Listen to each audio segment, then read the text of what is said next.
Hi, my name is Mike Welsh. Today we are going to be looking at how to customize an existing quick query. In this video, we will talk about how you can add or delete columns, how to use filters, and then how to save and delete a customized quick query. Let's first start with opening up an existing quick query. For this video, we are going to customize the AP Documents quick query. So we will click on Quick Query, Financial, and then AP Document. For this query, we are going to first delete the company ID column. You can do this by right-clicking on the company ID heading and choosing Remove Column. And if you go back to the end, you will see that that column is now gone. If you want to add a new column to the query, you would right-click on any of the column headings and click Choose Columns. You now have a list of available columns to add to the query and a list of already selected columns in the query. In this case, we will add the Create User column.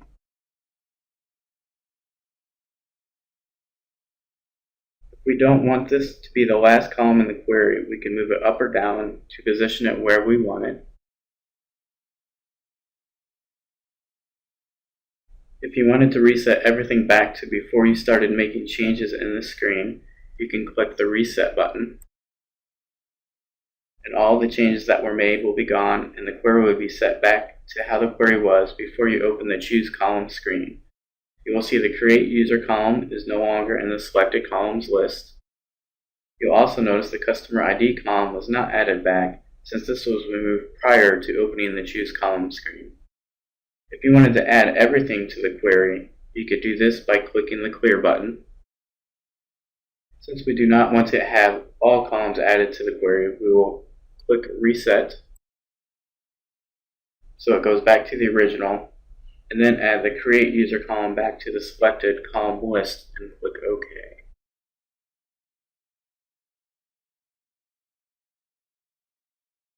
Now see at the end that it has a Created User column. Now let's talk about filters. Filters help you narrow down the information that appears in the query. If you wanted to add a filter to this query by a certain vendor, you could do this by selecting Vendor ID and then typing the vendor ID you want this query to be filtered by. In this case, we'll use BT0122.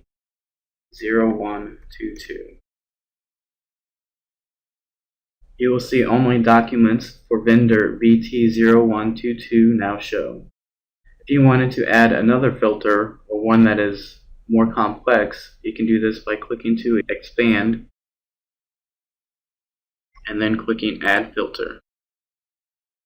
If we wanted to see only the items that have a document type of CK, we could do that by selecting a document type. Select Is, and then the value is CK. And when you tab off, it'll filter that. Now only items for vendor BT0122 document type CK are listed. If you wanted to save this customized query, you could do that by clicking the Save button. One thing to make a note of is that only the customized columns are saved, and any filters entered down here will be saved. This filter will not be saved though. So let's click Save. You can give the query view a name and description. You can give it a name. In this case, we'll just put Test. You also can either make it available for all users, or if you wanted to do a certain group or a certain user, you could filter it that way also. But in this case, we will select all users and click OK. This customized query will not show up until you log out and back into Dynamics SL. So let's log out and back in.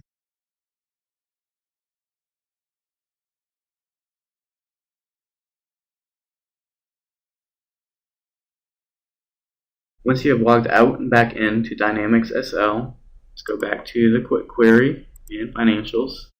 And you will now see that the quick query that you saved now shows up. And you will notice it no longer has that filter, but it is still filtered by check. And it has that column create user that we added. If you wanted to delete a customized query, you can do that by opening the original query, which in this case was the AP documents. Then click on AP documents, and it'll show a list of any customized queries associated with this. In this case is the test we want to delete. And then you click this delete button, and yes. And that customized test query has now been deleted, and that won't take effect once again until you log out and log back in.